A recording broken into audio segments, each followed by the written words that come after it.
آپ صلی اللہ علیہ وآلہ وسلم کا ایک حق امت پر یہ ہے کہ کثرت کے ساتھ درود پڑھا جائے، آپ کی ذات ستودہ صفات پر درود پڑھا جائے، سلام پیش کیا جائے۔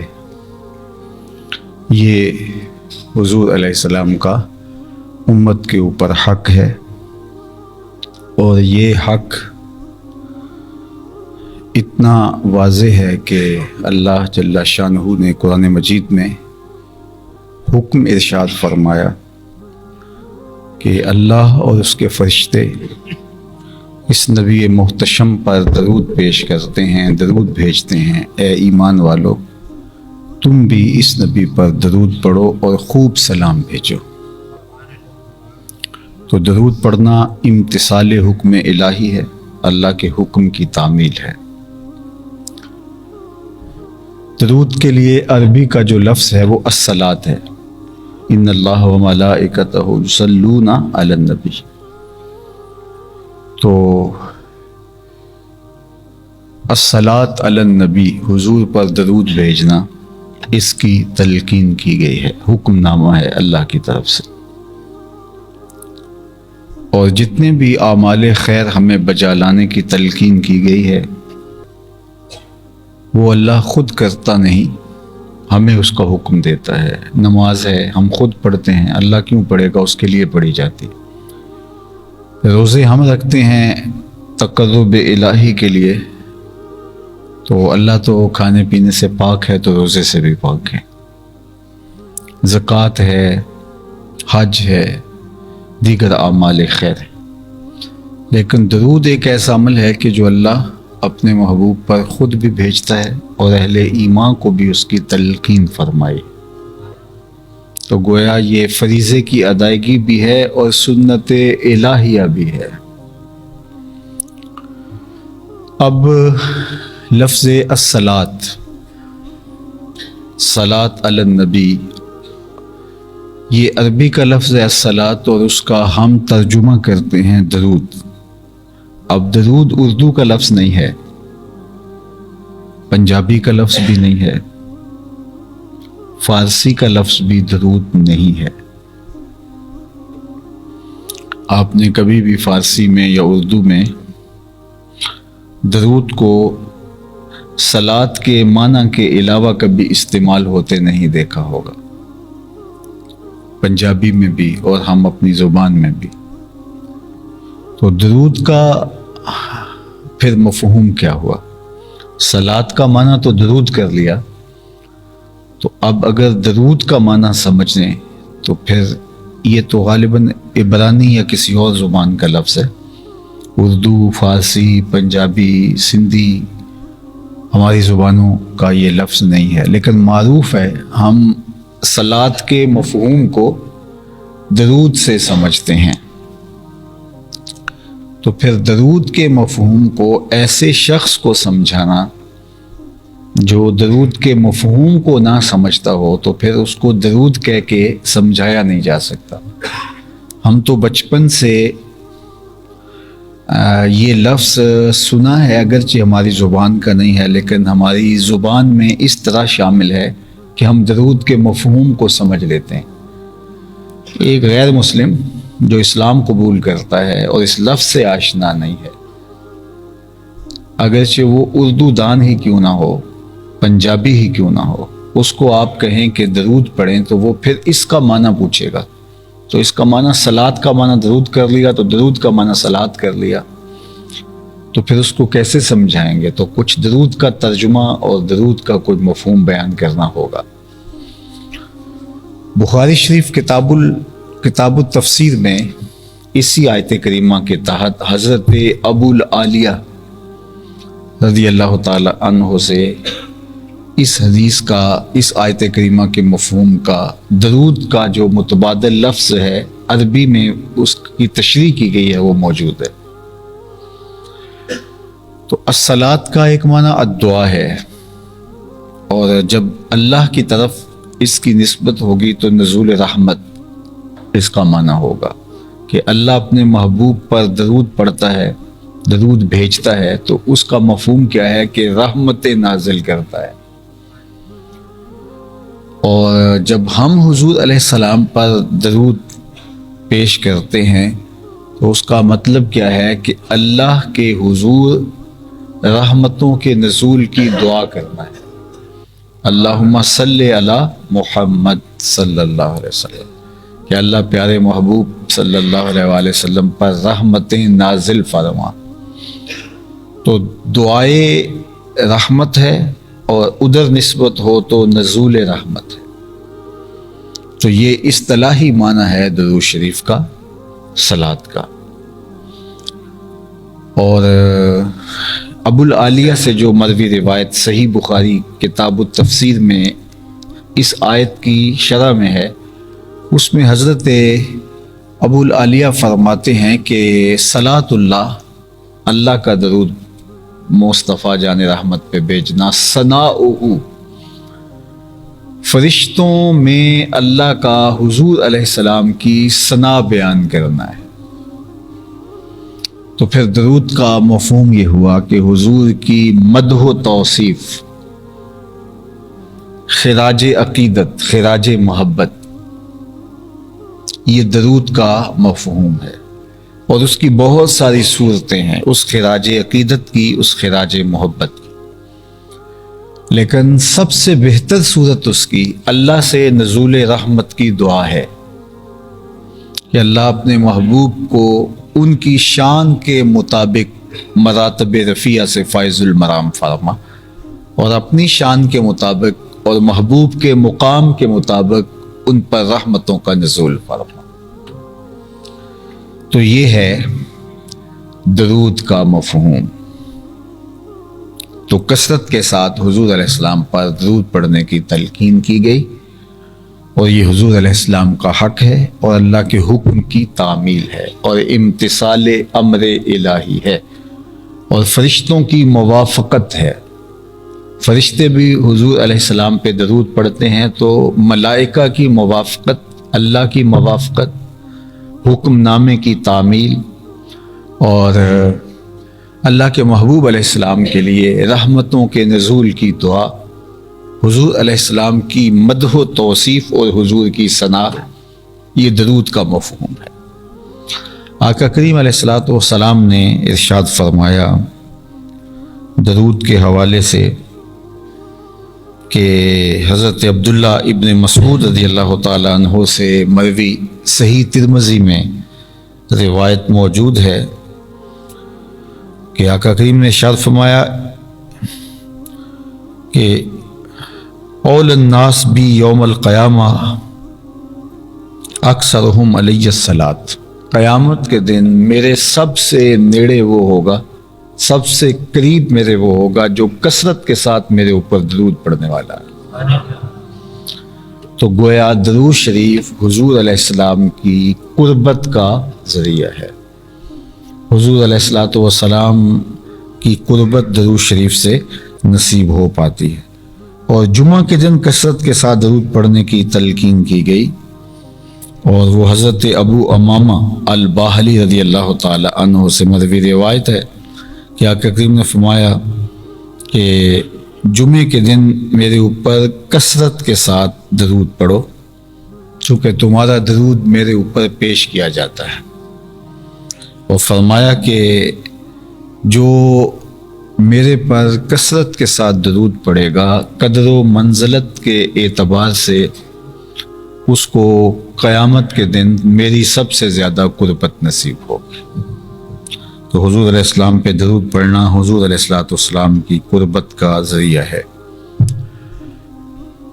حضرت ابو درداء رضی اللہ تعالی عنہ سے روایت ہے کہ آقا کریم نے ارشاد فرمایا کہ جمعے کے دن میرے پہ درود پڑھا کرو، یہ یوم مشہود ہے، فرشتے اس دن حاضر ہوتے ہیں اور تمہارا درود مجھے لا کے پیش کرتے. تو حضرت ابو درداء نے سوال کیا، حضور جب آپ وصال کر چکے ہوں گے تو کیا یہ عمل پھر بھی جاری رہنا چاہیے؟ یعنی آپ کی حیات طیبہ میں تو ہم آپ پر کثرت کے ساتھ درود پڑھیں اور جمعہ کے دن خاص طور پہ درود پڑھیں، یوم مشہود ہے، فرشتے روئے زمین پہ پھیل جاتے ہیں، اور جو بھی درود پڑھتا ہے اس کا درود بارگاہ رسالت مآب صلی اللہ علیہ وآلہ وسلم میں جا کے پیش کر دیتے ہیں۔ تو یہ تو آپ کی حیات طیبہ میں ہوا، اور جب آپ وصال کر جائیں گے تو کیا اس وقت بھی یہ عمل اسی تسلسل سے جاری رہنا چاہیے؟ تو حضور نے اس کا جواب صرف نعم، ہاں، اس سے نہیں دیا، بلکہ سوال جہاں سے پیدا ہوا تھا اس کا جواب دیا، جو محرکات تھے سوال کے، کہ آقا کریم اس کا جواب دیا۔ وہ سنو، آقا کریم نے فرمایا ان اللہ حرم علی الارض ان تاکل اجساد الانبیاء فنبی اللہ حی یرزق، اللہ نے مٹی پر حرام کر دیا ہے کہ وہ نبیوں کے جسموں کو کھائے، نبی قبروں میں زندہ ہوتے ہیں اور ان کو رزق بھی دیا جاتا ہے۔ تو یہ عمل، یہ تسلسل میرے وصال کے بعد، میرے انتقال کے بعد، میرے اس دنیا سے کوچ کر جانے کے بعد بھی جاری رہنا چاہیے، اور جمعہ کے دن کثرت کے ساتھ میرے اوپر درود پیش کرو، کثرت کے ساتھ میرے اوپر سلام پیش کرو۔ اس کی تائید میں ایک اور روایت آپ کے سامنے رکھنا چاہتا ہوں، جو امام ابو داود نے روایت کی کتاب المناسک میں، باب زیارت القبور میں، کہ حضرت ابو ہریرہ رضی اللہ تعالیٰ عنہ فرماتے ہیں کہ آقا کریم نے شرف فرمایا ما من احد یسلم علی الا رد اللہ علی روحی حتی ارد علیہ السلام، کہ کہیں سے جب بھی کوئی میرے اوپر درود پڑتا ہے تو اللہ میری روح کو میرے بدن میں لٹا دیتا ہے، حتیٰ کہ میں اس کے سلام کا جواب دیتا۔ کہیں سے بھی کوئی مجھے سلام پیش کرتا ہے تو اللہ میری روح لٹا دیتا ہے اور میں اس کے سلام کا جواب ارشاد کرتا۔ تو کوئی لمحہ ہے جس لمحے حضور پہ سلام نہ پیش کیا جا رہا ہو؟ تو آقا کریم اپنے غلاموں کے سلام کا جواب بھی ارشاد فرماتے ہیں۔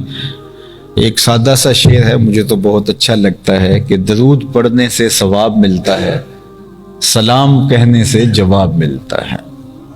تو فرمایا کثرت کے ساتھ میرے اوپر درود پڑھو، اور وہ کتنی کثرت کے ساتھ پڑھنا چاہیے؟ حضرت ابی بن کعب رضی اللہ تعالی عنہ سے ہی یہ ساری کہانی سن لیجیے۔ جب آقا کریم نے ترغیب دی، درود پڑھنے کی تلقین فرمائی، حکم نامہ دیا، اس کا اجر و ثواب بتایا، تو حضرت ابی ابن کعب رضی اللہ تعالیٰ عنہ فرماتے ہیں قلت یا رسول اللہ صلی اللہ علیہ وسلم انی اکثر الصلاۃ علیک فکم اجعل لک من صلاتی، حضور میں کثرت سے آپ پر سلام پیش کرتا ہوں، درود پیش کرتا ہوں، تو میں کتنا درود آپ پہ پیش کروں، مقدار کیا ہو؟ فقال، تو آقا کریم نے فرمایا ما شئت، جتنا تمہارا جی چاہے، جتنی تمہاری طبیعت ہو، جتنی تمہاری مرضی ہو۔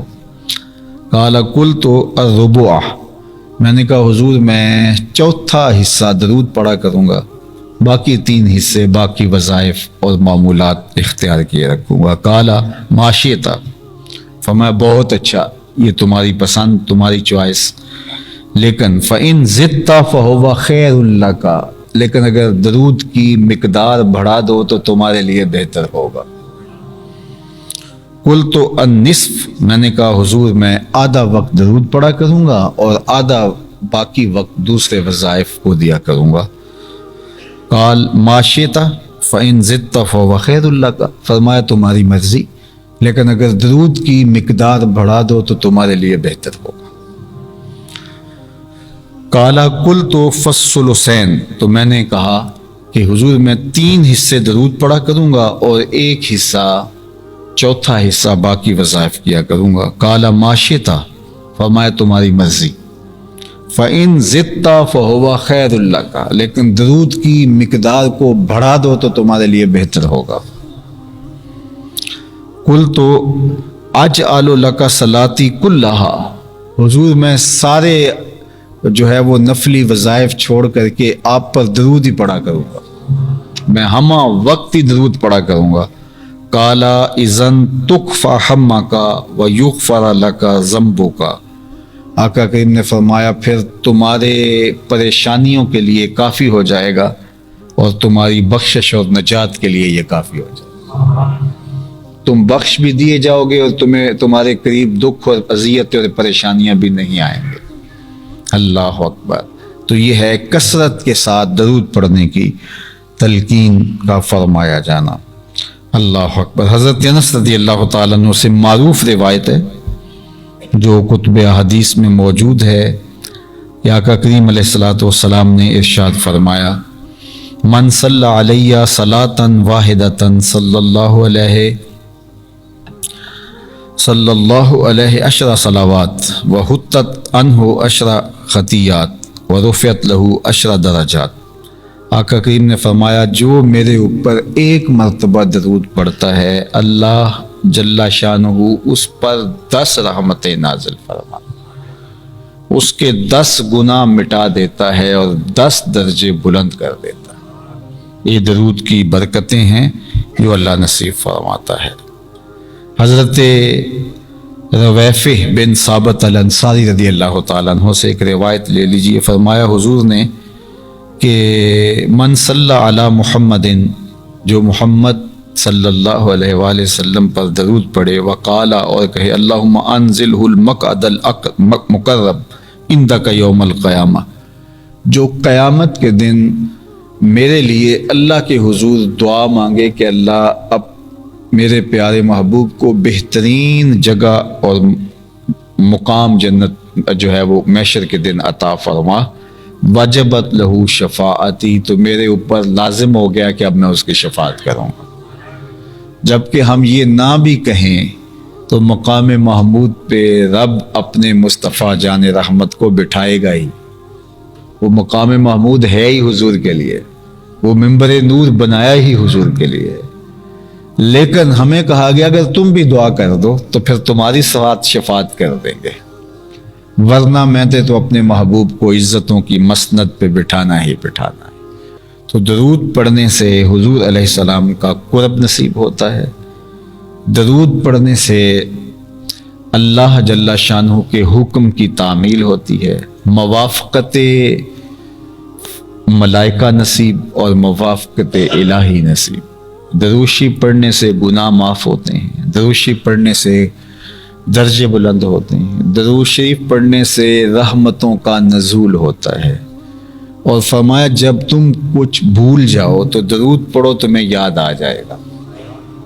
اللہ اکبر۔ اور ہمیں حکم دیا گیا جب بھی کسی مجلس میں جاؤ تو مجلس درود سے خالی نہیں ہونی چاہیے۔ دیکھیے ہمارا دین ہمیں یہ سکھاتا ہے، خطبے میں درود ہے، نکاح کے خطبے میں درود ہے، عیدین کے خطبے میں درود ہے، اسی طرح آپ عام خطبہ دیں اردو میں دیں اس میں درود شامل کیا گیا ہے، اس کا جو خطبہ ہے پہلے۔ اسی طرح نماز کے اندر بھی تکمیل نہیں نماز کی ہوتی جب تک مصطفیٰ جان رحمت پہ درود نہیں پڑھ لیا جائے۔ حالانکہ نماز خالص عبادت اللہ کی ہے، لیکن اس کی تکمیل بھی اتنی دیر تک نہیں ہوتی جب تک درود نہ پڑھ لیا جائے۔ تو آپ کی کوئی بھی مجلس ہو، نجی مجلس ہو، گھریلو میٹنگ ہو، تمہارا کوئی بھی معاملہ ہو، تو اتنی دیر تک مجلس اختتام پذیر نہیں ہونی چاہیے جب تک حضور پہ درود نہ پڑھ لیں۔ بیٹھتے ہوئے اٹھتے ہوئے درمیان میں کثرت کے ساتھ حضور پہ درود پڑھا جائے تو وہ رحمتوں اور برکتوں کا محبت بن جائے گی۔ وہ جگہ جہاں آپ بیٹھے ہوئے وہاں انوار اترنا شروع ہو گئے، جہاں درود کا تحفہ حضور کی بارگاہ سے پیش کیا جائے گا۔ اپنی اولاد کو درود پڑھنا سکھاؤ، ان کو درود کی ترغیب دو۔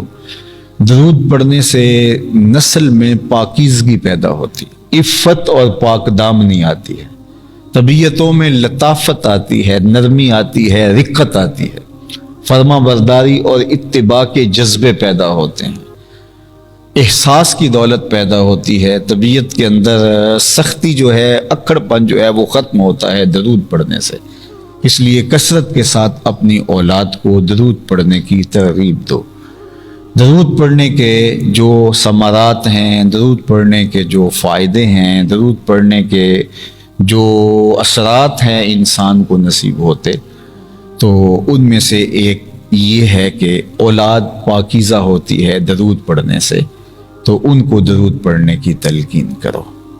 اور یہ بھی فرمایا گیا کہ درود پڑھنے سے رسول کریم صلی اللہ علیہ وآلہ وسلم کی قربت نصیب ہوتی ہے، اور یہ اتنا بڑا ذریعہ ہے حضور کی قربت کا کہ اس سے اور بڑا کوئی ذریعہ نہیں ہو سکتا ہے۔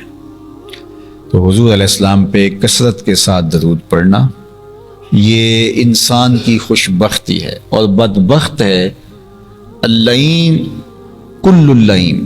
حضور نے فرمایا وہ شخص کمینہ ہے، مکمل کمینہ ہے، جس کے سامنے میرا ذکر کیا جائے اور وہ میرے اوپر درود نہ پڑے۔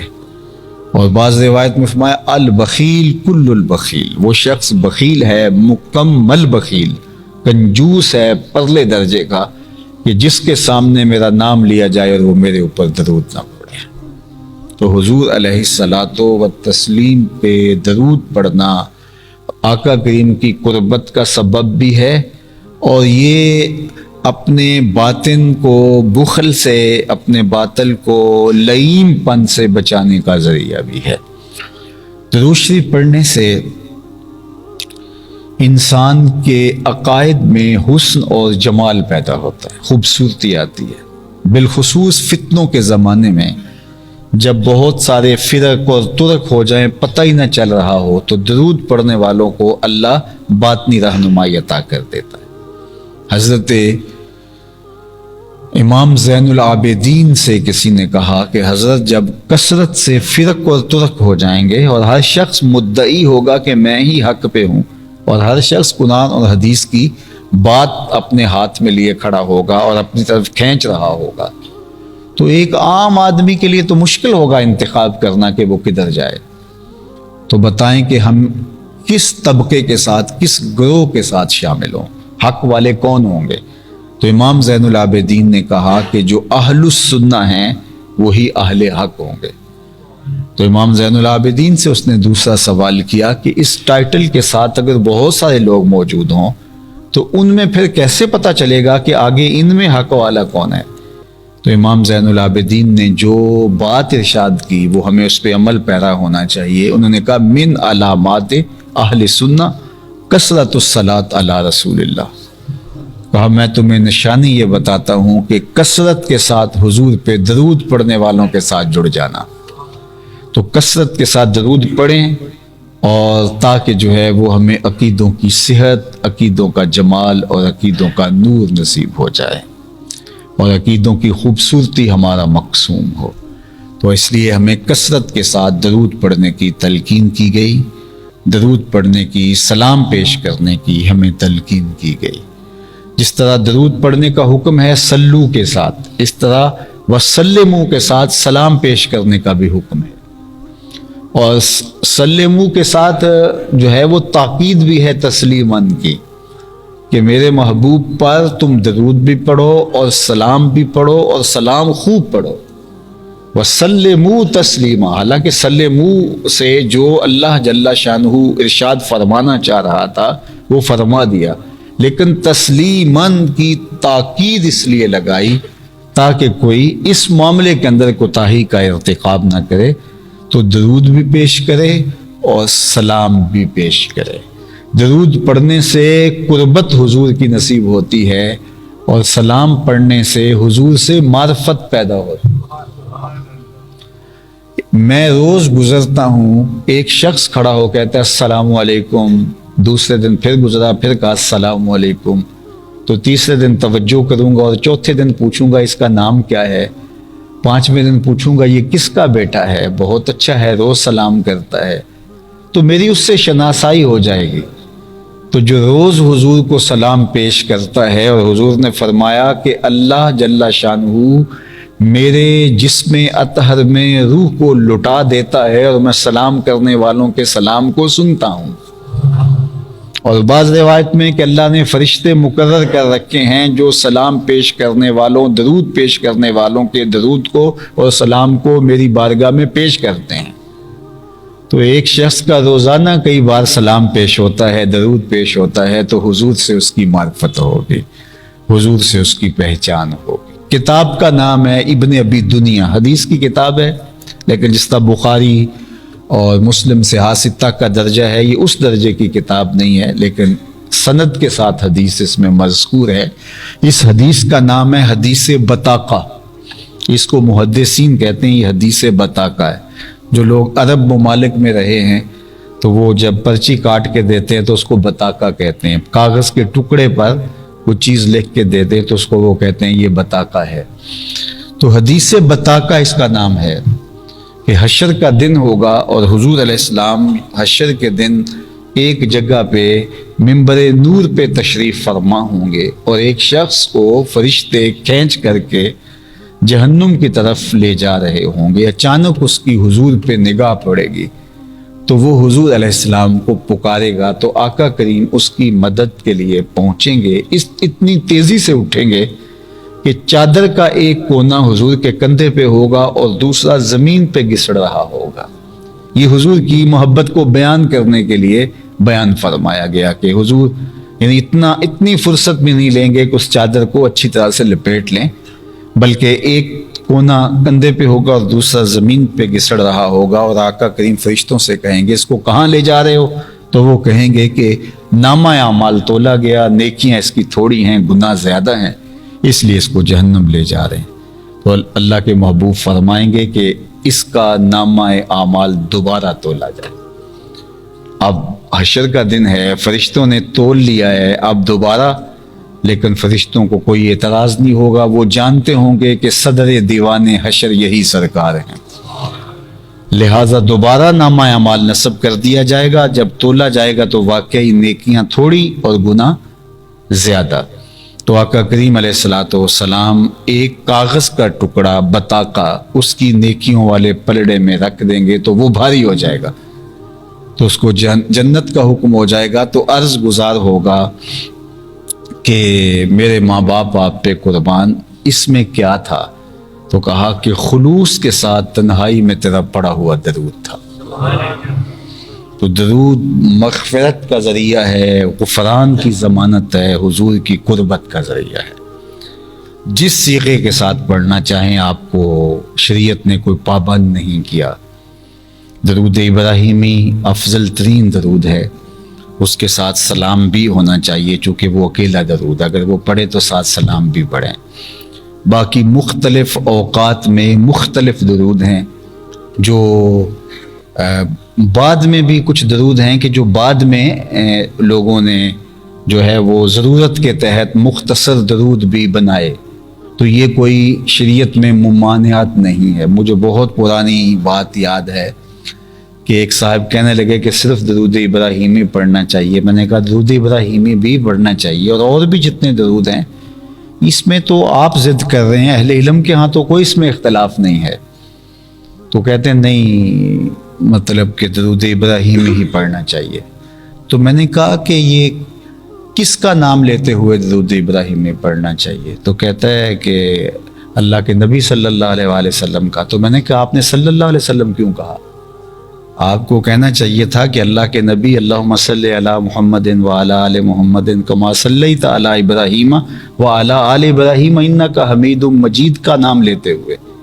تو سوچ میں پڑ گیا، میں نے کہا کہ یہ درود مختصر درود محدثین نے حضور کے نام کے ساتھ لکھنا شروع کیا، اور پھر یہ مروج ہو گیا، اور آپ یہ کہہ رہے ہیں، آپ کا دعویٰ یہ ہے کہ درود ابراہیمی کے علاوہ کوئی درود نہیں پڑھنا چاہیے، اور میں نے آپ سے پوچھا کس کا نام لیتے ہوئے، تو آپ نے کہا کہ اللہ کے نبی صلی اللہ علیہ وسلم کا۔ تو آپ نے پھر یہ کیوں پڑھا؟ تو وہ خاموش سا ہو گیا، اس کے پاس جواب نہیں تھا۔ تو بعض ضدیں ایسی ہوتی ہیں، اہل علم میں اس میں کوئی اختلاف نہیں ہے، اختلاف ہے مخاطبت کے صیغے کے ساتھ، یعنی ایک طبقہ کہتا ہے کہ الصلاۃ والسلام علیک یا رسول اللہ نہیں کہنا چاہیے، یہ جو ہے وہ حاضر کا صیغہ ہوتا ہے، لیکن اس میں بھی پھر آگے دو صورتیں بن جاتی ہیں۔ بعض نے کہا کہ جو ہے وہ اس کو شوقیہ طور پہ کہہ سکتے ہیں، حکایت کے طور پہ کہہ سکتے ہیں، انشاء کے طور پہ نہیں کہتے۔ اور السلام علیکہ ایھا النبی جس طرح کہا جاتا ہے تو وہاں تو مخاطبت سے کہا جاتا ہے، لیکن بعض لوگ پھر اس کی بھی تعویل کرتے ہیں کہ نہیں، اس کو ہم بطور حکایت کہتے ہیں، یعنی یہ واقعہ ہوا تھا معراج میں اور یہ اس کی حکایت ہے، یعنی یہ مخاطبت نہیں ہوتی۔ تو اگر مخاطبت نہیں ہے تو پھر سلام کس کو پیش کر رہے ہیں؟ تو یہ عجیب سی کہانی ہے۔ اور کچھ دوستوں نے، اب تو نئی کتابیں مارکیٹ میں بھی آ گئی ہیں، تو السلام علیکہ ایھا النبی جو نمازیں چھپی ہیں نئی، اس میں سے نکال دیا گیا ہے، تو السلام علی النبی کر دیا گیا ہے کہ یہاں ہم پھنس رہے ہیں تو چلو تھوڑی سی تبدیلی کر لیں۔ صحیح ابن خزیمہ سے ایک روایت لے کر آئے ہیں۔ تو بہرحال یہ ایک اختلافی بات ہے، اور میرا روح سخن یہی ہوتا ہے کہ جتنا بچا جائے اتنا بہتر ہے۔ تو جو بھی آپ پڑھنا چاہیں حضور پہ درود پڑھ لیجئے، کثرت سے درود پڑھیں گے، پھر خود بخود اندر روشنی ہوگی، پھر یہ بھی پتہ چل جائے گا کون سا پڑھنا چاہیے کون سا نہیں پڑھنا چاہیے، ساری روشنی ہو جائیں گی۔ پھر کچھ چیزیں اندر سے جو ہے وہ چیزیں ملتی ہیں، اندر سے فیصلے ملتے ہیں۔ تو بحثوں مباحثوں اور مناظروں میں تو کبھی فیصلے نہیں ہوئے، فیصلے تو اندر سے ہوتے ہیں۔ تو اس لیے کثرت سے درود پڑھنے کا ایک فائدہ یہ ہے کہ صاحب درود سے محبت بھی پیدا ہوتی ہے، اور اگر بخت جاگ جائیں تو زیارت بھی نصیب ہوتی ہے۔ اور حضور کی زیارت کا شوق ایک مومن کے دل میں، یہ بھی حضور کا حق ہے کہ اس کی آرزو ہو کہ مجھے اب میرے آقا کی زیارت ہو۔ یہاں کوئی اپنے لیڈر کو دیکھنے کے لیے، وہ سیاسی رہنما ہو، وہ مذہبی رہنما ہو، وہ جو ہے وہ کسی شاعر سے کوئی محبت رکھتا ہو، یہ اس طرح اور بھی دنیا کے مختلف شعبہ جات سے دلچسپیاں رکھنے والے جس سے محبت رکھتے ہیں اس کو دیکھنے کے لیے بے تاب ہوتے ہیں، تو ایک امتی اپنے نبی کو دیکھنے کے لیے بے تاب کیوں نہیں ہوگا؟ تو درود کی برکت سے حضور علیہ السلام کے دیدار کا راستہ بھی کھلتا ہے۔ اور آقا کریم نے یہ بھی ارشاد فرمایا، من رآنی فی المنام فقد رآنی، جس نے مجھے خواب میں دیکھا اس نے مجھے ہی دیکھا۔